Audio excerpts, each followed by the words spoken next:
cette clôture-là qui serait à la limite des terrains. Mais pas une clôture de 3 pieds, monsieur le maire. Une clôture de 6 pieds. 75 mètres, là. C'est pas 75 mètres, ça prendrait 75 000. On aille la mettre. Une zone tampon. C'est ça la solution. L'évolution normale du rouge et du blanc qui ne peuvent se mélanger. Le rouge est d'instinct nomade, en perte d'identité. Il est trouble. Le blanc est de conquête. Ayant appris de ses revers, il a peur. De qui dépendent-ils pour s'agrandir? De quoi veulent-ils vraiment se séparer? Le problème importe peu tant qu'on a la solution. Il y a des choses qu'il faut qu'ils respectent, comme il y a une zone tampon qui est sous les lignes de transmission, puis que les rues de Place de Lens ne déboucheront pas dans la réserve. Ils ont une entrée, une sortie, mais les rues de Place de Lens n'iront pas jusqu'à la réserve. Il y a des résultats très précis de boucher les communications. Hein? Et c'est ça que ça donne. Une zone tampon qu'on ne peut pas traverser, ça bouche les communications. Si vous avez une pièce avec une entrée puis une sortie à l'autre extrémité, c'est sûr que ça brime vos contacts. Si vous avez une grande pièce ici, mais vous avez plein de portes tout le tour pour entrer et sortir, bien, ça change aussi la donne là, et les relations entre l'intérieur et l'extérieur.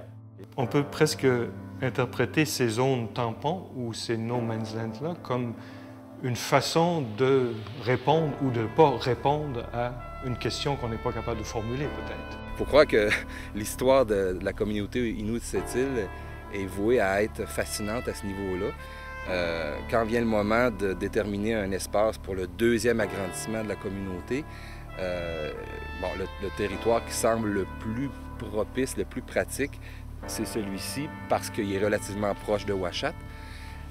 Mais autrement que sur un critère de distance ou de rapprochement, le territoire en tant que tel n'est pas nécessairement ce qu'il y a de plus accueillant. C'est pour avoir eu l'occasion de marcher ce territoire-là pas mal.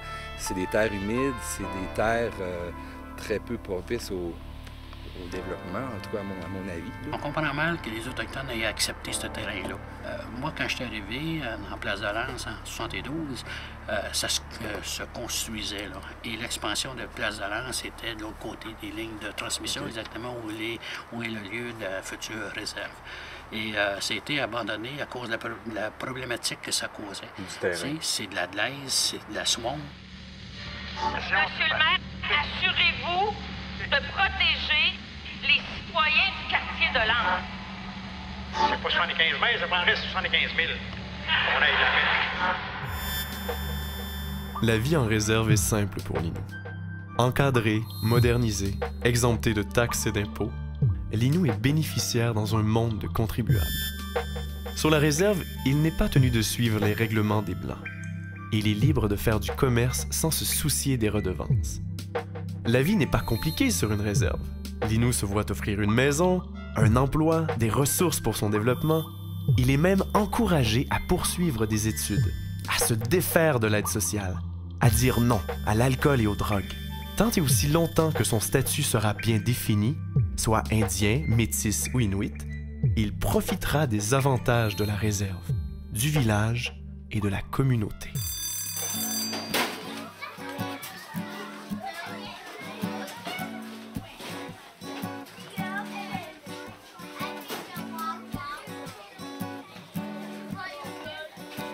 Dans la communauté de Kitigan-Zibi, qui est au nord d'Ottawa, le taux de persévérance scolaire est plus de 60 %. C'est le plus haut taux au Canada. Il y a un programme d'éducation traditionnelle qui est donné par l'aîné de la communauté aux enfants de 6 à 12 ans. Ils ont la moitié de la journée avec l'aîné. Ils apprennent les choses traditionnelles, la trappe, la chasse, à faire les tentes, justement, et tout dans la langue algonquine traditionnelle.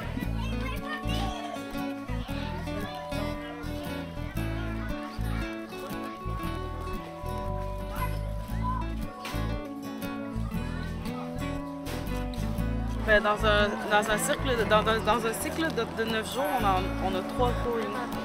Okay. Ben, c'est ça. Avec la langue. les valeurs? Non, juste la langue. Juste la langue?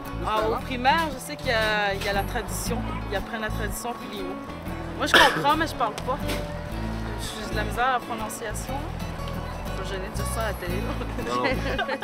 C'est peut-être plus au niveau des exigences du ministère de l'Éducation envers la communauté. Ils ne reconnaissent pas la différence culturelle. Puis à ce niveau-là, je pense que ça fait que ça prend un peu plus de temps à un élève d'obtenir son diplôme. Il y a une école autochtone sur la réserve. Puis c'est pas tous les Autochtones qui vont à cette école-là. Hein. Il y en a qui vont à d'autres écoles. Hein. Puis il y a peut-être des écoles autochtones au secondaire ou un cégep autochtone, je ne sais pas. Mais ils y vont pas, ils vont ici. Puis ils vont à les universités du Québec.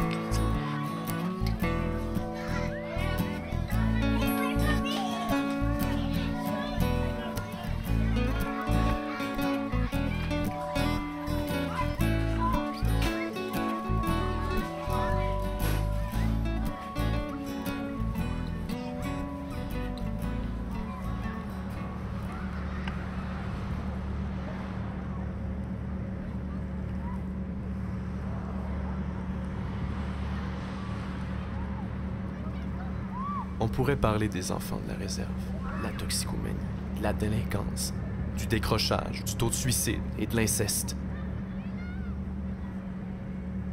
On pourrait parler de leur mère alcoolique, d'à peine 18 ans leurs aînés, victimes de violences conjugales et d'abus sexuels. Un drame au quotidien.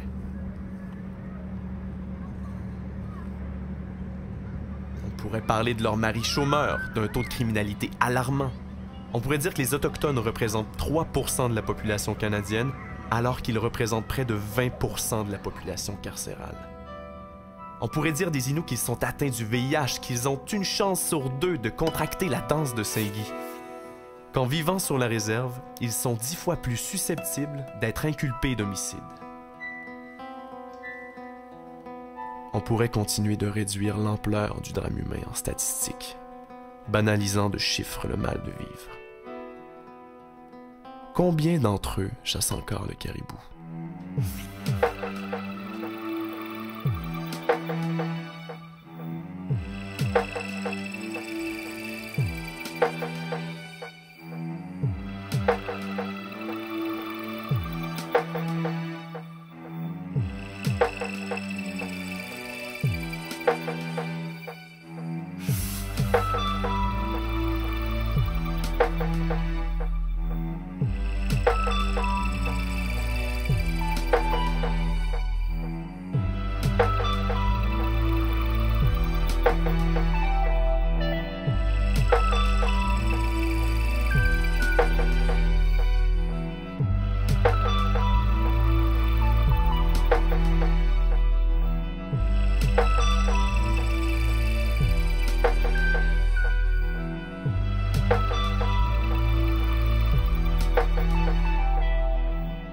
Les réserves amérindiennes au Canada sont une créature des affaires indiennes. Quand je parle des affaires du ministère des Affaires indiennes, alors c'est le gouvernement. Alors nous, on était des nomades. Nous parcourions d'immenses territoires dans tout l'est du Canada. À un moment donné, quand on occupe un territoire, hein, c'est la possession. Puis alors, quand que les gouvernements ont vu que les Inuits étaient un peu éparpillés dans les vastes nord, dans le grand nord québécois, c'est arrivé avec une espèce de... Ils ont créé des réserves comme objectif ultime de nous assimiler, de nous coloniser, avec la complicité des missionnaires, avec les gouvernements, la police montée, se sont mis ensemble, ils ont créé ensemble les réserves autochtones au Canada. Est-ce que c'est une bonne chose, la réserve? Ben, pas vraiment. Ben, franchement, moi, j'ai vraiment hâte d'aller aux études, vraiment partir du site, là. Ben, c'est le fun de rester ici. Regarde, j'ai bien aimé le rassemblement, là. Ça fait différent, t'es à jeun, tu sais. Comparé quand tu rentres dans une réserve, il y a juste ça. Il n'y a rien à faire. Ben, il y a juste la drogue, l'alcool. C'est le bronze. Marie-nous. J'ai vu des gens, des fois, dans la rue, là, un gars qui est sous, là, ben, la police non autochtone qui arrive, la Sûreté du Québec, puis ils pognent le gars, puis ils font juste le lancer de l'autre bord de la ligne jaune dans la communauté pour que là, ça soit le trouble des policiers Inuits qui viennent s'en occuper.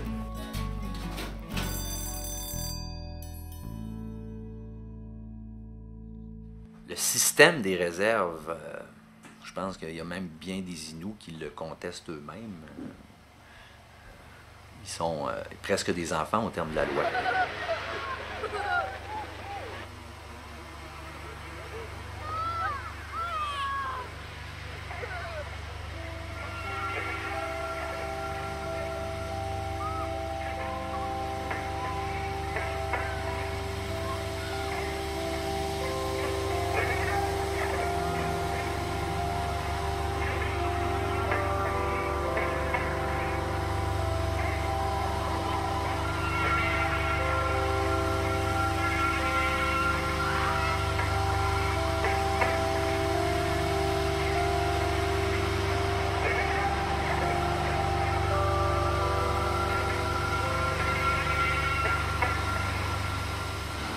Est-ce que les réserves vont tomber demain matin? Je dirais ça, la réponse, elle vient surtout pas peut-être de nous. Elle va venir des Inuits, en fait, qui vont décider que demain matin, ça ne fera plus. Fait que là, ils vont commencer à brasser la cage, puis ils vont commencer à nous brasser aussi. Les communautés, par exemple, là, je veux dire, ces gens-là, ils ont... Leur territoire, c'est ici, alors la communauté va toujours être là. S'ils veulent faire disparaître les réserves, 100%, je suis contre ça. Nous, on dit au gouvernement, on va être capable de s'organiser comme tout le monde, mais tu vas nous aider.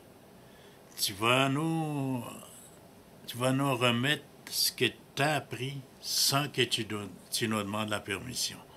C'est grave, là, quand... moi, si j'y vais chez vous, si je sors un frigidaire, que tu vas faire? Tu vas dire, hey, c'est mon frigidaire, laissez-le là. Alors, je pense que ça, c'est un système qui a peu de chances de succès. Regardez qu'est-ce que ça donne. C'est un échec total. Les réserves. Ça n'a rien donné là, de très positif. Ce principe-là de la réserve, de la mise en réserve, a quand même eu des côtés positifs dans le sens où ça a permis certainement la survie des langues autochtones.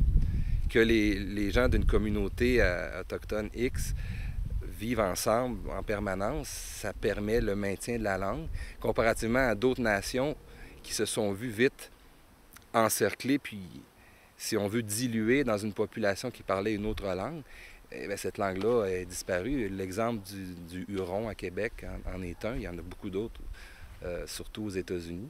Donc, la mise en réserve, entre guillemets, a eu cet avantage-là de permettre le maintien de la langue, de certaines croyances aussi, de certaines pratiques. Puis, je pense qu'il faut aller au-delà de ce concept-là, surtout pour nous, les Sétiliens, dans le sens où on passe de la communauté blanche à la communauté Innu sans s'en rendre compte. Pour un touriste qui passe sur la rue Arnaud, il va se rendre compte à un moment donné que les maisons sont un peu différentes, mais on s'en rend pas compte. Donc, c'est pas une barrière physique qui devrait nous empêcher de faire un pas vers l'autre. Si on pouvait se défaire ce genre de barrière fictive qu'on peut avoir, oui, il y a une délimitation de la ville, peut-être au niveau administration et autres. Mais je pense pas. Pour être en bonne entente avec des gens, des personnes, il faut aller sur place, il faut aller les voir, il faut aller vers eux, en fait. Les Inuits, je ne pense pas qu'il y ait de problème à aller vers la ville, que ce soit administrativement ou éthiquement. Là. Moi, je vois à cette île, puis j'espère que tu vas le souligner, mais moi, je vois à cette île des gens qui entretiennent de très bonnes relations avec les Inuits, qui aiment ça avoir des Inuits, parce que les Inuits, c'est des gens qui rient beaucoup, qui ont un sens de l'humour très particulier, c'est des gens qui sont ricaneurs.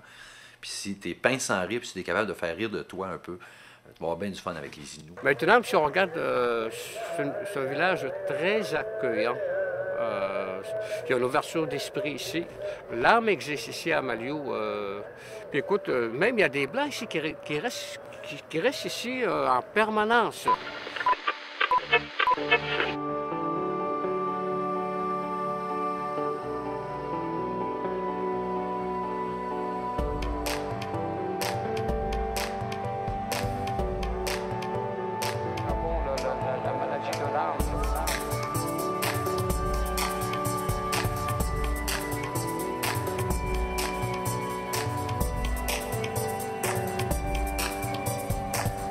Ouachat, le plaisir d'y vivre. Kwe-kwe. Je me fais prêter une maison à Maliotenam, tu sais. Fait que là, j'arrive, puis ça me coûte rien, puis j'arrive sur une réserve indienne. Puis la réalité de la chose est que, ben, ils m'ont gardé. Pas compliqué. Je me suis trouvé de l'ouvrage ici à Sept-Îles facilement. La première année, je vais te dire, ça a été un petit peu rough. J'avais entendu beaucoup de préjugés sur la place. J'étais allé au dépanneur, le gars m'a bombé 2 piastres, j'ai donné, il l'a pitché, il avait la face pleine de sable. C'était rough, là. Il disait à ma blonde, non, je te mettrai bien dans. En tout cas, on s'entend. Fait là, j'arrive, là, je veux pas aller au dépanneur. Ça me tente plus, j'étais un peu stressé. Fait que la première année, j'ai une cave, je me jette un drum. Première fois que j'ai une cave, je suis content, tu sais, le gars qui arrive de Montréal.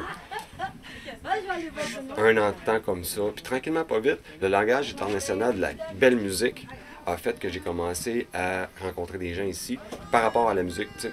Il faut vraiment que tu comprennes que c'est autre chose que ce que tu as connu dans la vie, la communauté ici, et non pas, tu t'adaptes, tu sais, c'est d'autres choses, puis si tu prends le temps 2 minutes, là, c'est pas mal cool, moi, je pense. C'est assez libre. On n'a pas ça souvent dans notre société à nous autres. Il y a beaucoup d'opportunités ici, là. Je veux dire, moi, j'ai fait plein de projets de musique ici, là. Ça bouge, je passe à la radio. Je n'ai jamais passé à la radio avant ça, tu sais. Pour la première fois, j'ai été jugé comme un immigrant quasiment, là, on peut sentir. De Montréal, là. J'arrive de 12 heures à Montréal, je tombe ici, tu sais. Pas à cette île, là. Ici, tu sais. Fait que, tu sais, j'étais un petit peu, puis là, j'entendais des histoires d'horreur, mais qui n'existent pas finalement tant que ça, là, tu sais.